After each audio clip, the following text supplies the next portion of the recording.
video about Maqasid Syariah and its relation with Usul Fiqh. Firstly, we will talk about a brief definition of Maqasid Syariah by me, 22B0825 Farah Amal Nabilah, and another brief definition of Usul Fiqh and the main objective of Usul Fiqh by my colleague, 21B0804 Nur Nazifah Nabilah. In this video, we will also talk about the importance of Maqasid Syariah in Islamic jurisprudence and the relationship between Maqasid Syariah and Usul Fiqh. We will also talk about two examples in this video. And last but not least, the conclusion about the Maqasid Syariah and its relation with Usul Fiqh. The term Maqasid Syariah comes from two words. The first one is Maqasid, which is a plural for Maqsad that has the meaning of purpose or objective. The second one is Shariah, which means law, more specifically the Islamic law. Therefore, Maqasid Syariah means the aim of Islamic law. The Salafi scholars concluded that every action by Allah and every Shariah law that He has revealed has illah, has reason behind them.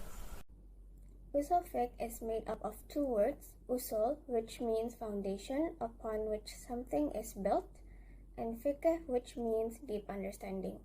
Therefore, Usul Fiqh means methodology that allows the mujtahid to extract rulings from sources such as Al-Quran and Sunnah. The main objectives of Usul Fiqh is to regulate ijtihad and to assist the jurist to derive the laws from the sources, especially for issues that have not yet existed during the time of the Prophet.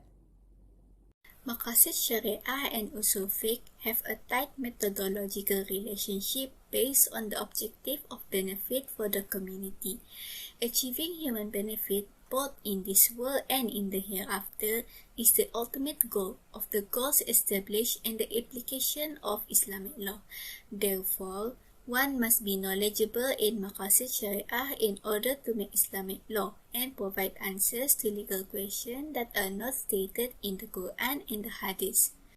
When new issue arises, Maqasid Syariah must be understood to decide whether or not a law can be implemented. The relationship between Usul Fiqh and Maqasid Syariah can be observed through a number of legal techniques that mediate the formation of Maqasid al-Shariah.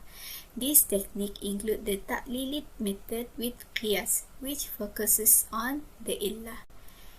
Qiyas is employed to establish a law by equating the issue present in the text due to the equality of illah, a law whose problem does not exist in the Quran or the Sunnah. Illah is important to employ Qiyas because the existence or absence of this element determines whether or not the law applies in a particular circumstances. Example where the scholar used the method of Qiyas in establishing new Islamic law is in the law of cannabis. There is no explicit law that stated the prohibition of consuming cannabis in the Quran and the Sunnah, but there is a verse in the Quran in Surah Al-Ma'idah verse 90 that stated that any intoxicant innamal khamru is forbidden. And it is a fact that anyone who consumes cannabis will get intoxicated and lose their mind. So, since the hukum for khamar is haram due to its ability to intoxicate those who consume it and make them harm their mind, the scholars decided that the hukum for cannabis must also be similar to that of khamar, since cannabis also shares the same illah as khamar, which is its ability to make its consumer intoxicated. They also reasoned that since consuming cannabis can intoxicate its consumer, this attribute, the intoxication and the losing of one's mind, contradict one of the five ultimate goals of the Shariah law, which is the protection of one's mind and intellect. Therefore, it is logical for scholars to forbid Muslims to consume cannabis. Another example that shows the relationship between Maqasid Syariah and Usul Fiqh is organ transplantation. The permissibility of organ transplantation is not mentioned in the Al-Quran and Hadith. This is because it is a recent development in medicine that was not yet available during the time of the Prophet. According to the Islamic scholars, the nature of organ transplantation is ijtihadi, which means they deduce the law by using Islamic legal maxims. In general, organ transplantation is allowed in Islam. This is because it fulfills one of the 5 goals of Maqasid al-Shariah, which is the preservation of life. So when a patient suffers organ failure, he can be treated using organ transplantation. There are 3 legal maxims applied in this situation. The first one is al-umuru bimaqasidiha.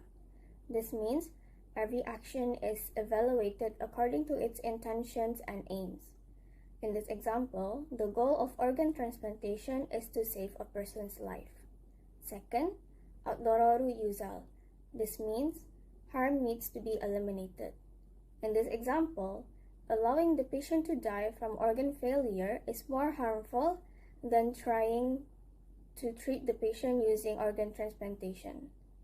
And the last is al-mashaqqa tajlibu at-taysir. This means hardship leads to facility. So, for a patient who suffers from organ failure, he can overcome this hardship using organ transplantation as it increases his chance of survival. So, in conclusion, Maqasid Shariah and Usul Fiqh are 2 sides of the same coin. That is so that while studying legal arguments, Usul Fiqh serves as the first basis upon which to learn more in-depth information on the legal arguments that are ijmali and Maqasid Shariah as sustainable. It is impossible to separate the development of Usul Fiqh from that of Maqasid Shariah, as the topics included in the Maqasid Shariah are evidently ones that the scholars of Usul Fiqh researched and wrote about. Maqasid Shariah is a component of Usul Fiqh from a methodological perspective because the techniques employed are closely related to those found in Usul Fiqh. In this instance, Maqasid Shariah continues to support the approaches found in Usul Fiqh. When it comes to application, however, both Maqasid Shariah and Usul Fiqh deviate from the inductive collectivity of the proposition and combine the goal of the law with the cause of its creation.